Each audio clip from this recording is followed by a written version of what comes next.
لوگ عام طور سے دنیا بھر میں اس طرح کے جو بڑے مفکرین اور علماء ہوتے ہیں ان کے علم کے بارے میں بہت جانتے ہیں،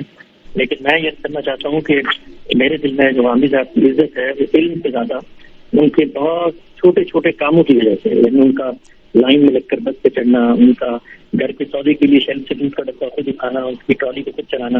اور اسی طریقے سے اپنے ملازمین کا صاحب کے ساتھ نام لے کر ادا کرنا، اپنے طوطوں کی خوراک پر حساس رہنا کہ وہ کہیں وقت آگے نہ بڑھ جائے، اسی طرح اپنی چپنے اتار کر سیدھا رکھنا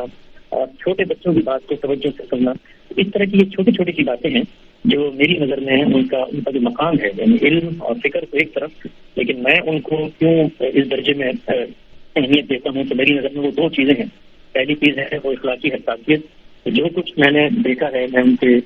سفر و حضر جانی رہا ہوں، ان کے جلوت و خلوت کا رازدان ہوں. میں بغیر کسی تردد کے، بغیر کسی مبالغے کے بالکل سچائی سے کرتا ہوں کہ جیسا میں نے ان کو پبلک میں دیکھا ہے، جیسا میں نے بازار میں دیکھا ہے، جیسا میں نے باہر لوگوں کے ساتھ دیکھا ہے، بالکل ویسا ہی گھر میں دیکھا ہے. اور میری نظر میں ان کو غامدی صاحب اسی چیز بناتی ہے وہ یہ کہ وہ اتنے بڑے عالم ہونے کے باوجود ایک عام آدمی کی زندگی گزارتے ہیں اور ان کے اندر اخلاقی حساسیت اور شعور ہے. وہ چیز ہے جو ان کو حقیقت میں ایک بڑا آدمی بناتی ہے.